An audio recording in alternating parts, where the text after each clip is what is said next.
জিম্মেদার তিনি দাঁড়িয়ে উঠে খুতবা দিলেন,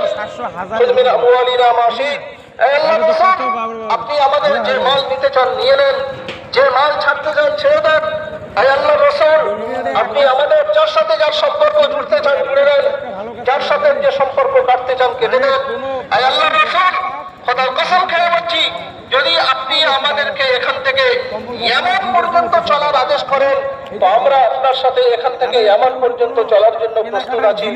মেরে মুহতারাম বুজুর্গ দোস্ত, আল্লাহ আছে সবগুলো ইস্তেমাল আছে অক্সিজেন ধরিয়ে আমাদেরকে দিয়েছেন আর দাওয়াতের মেহনত দিয়েছেন।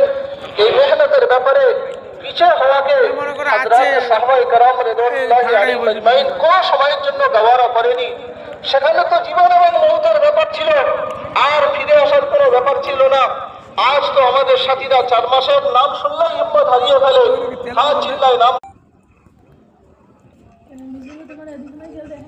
कुछ देना मुश्किल से आज